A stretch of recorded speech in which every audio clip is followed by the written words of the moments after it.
Hey, thanks for joining me today. This story comes right after the story of the storm at sea, where Jesus in that story had said, let's go to the other side. And at the end of the story, after the storms, the disciples are astonished and say, who is this man? Even the wind and the waves obey him. And that's where our story begins. Then they reached the other side of the sea and came to the country of the Gadarenes. Jesus stepped from the boat, and a man came out of the tombs to meet him with an evil spirit. This man lived among the tombs. No one could bind him. Many times had he'd been bound hand and foot with chains and with shackles, but he'd pulled the chains apart, and the shackles or irons he'd smashed. And no one could tame him. But he wandered the tombs and the hills and cried out with a loud voice and cut himself with stones. But when he saw Jesus, he ran to him and worshipped him and said, what do I have to do with you, Jesus, Son of the Most High God? Swear to God you will not torment me. For Jesus had said to the man, come out of that man, you evil spirit. And then Jesus said, what is your name? And the man said, I am called Legion, for I am many. And the man begged Jesus not to send him out of the country. That's the end of the story today. It's interesting that Jesus had said in the previous story, let's go to the other side, and then they reached the other side. What might you learn about the character of Jesus? That it was his intention, it seems, after a long day to continue to another place to do ministry again. Could it be that Jesus knew of this man from the other side of the sea and went intentionally to reach this one man? And what was it like for the disciples? How did it impact them, do you think, when they were still in the boat? Jesus had stepped from the boat to see this man, as he's described, kind of a wild guy, rushing toward them. What might that have been like for the disciples with Jesus standing there?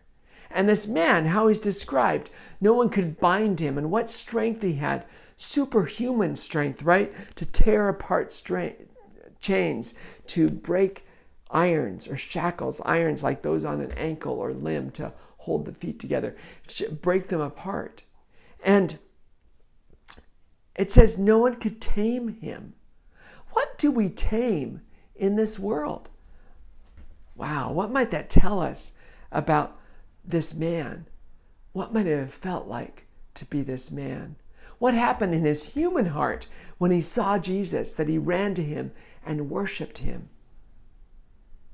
And then the demonic responded to Jesus, saying, what have I to do with you, Jesus, Son of the Most High God?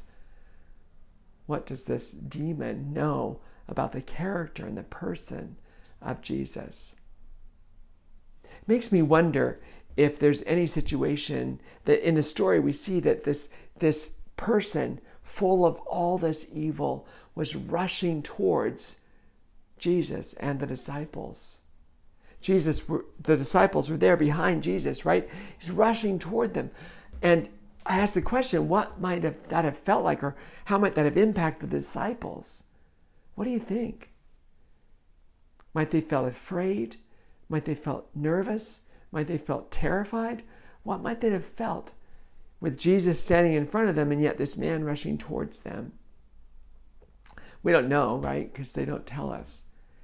But I wonder today, is anyone in a situation where they feel like something fearsome is rushing towards them? What's that like for those people?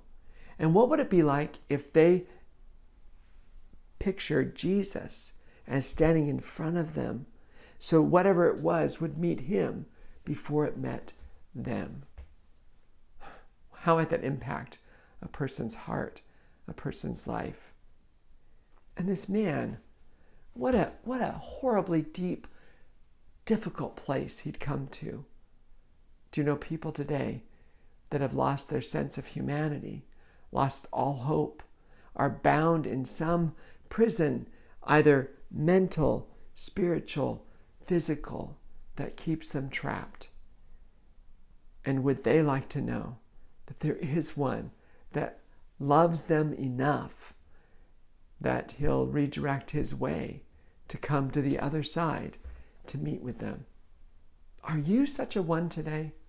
Are you lacking hope? Is there a sense of disillusionment? Is there a difficulty? Is there a fear in your life where you need to know that there is one who has come, who seeks you out and wants you to find the freedom that he alone can bring?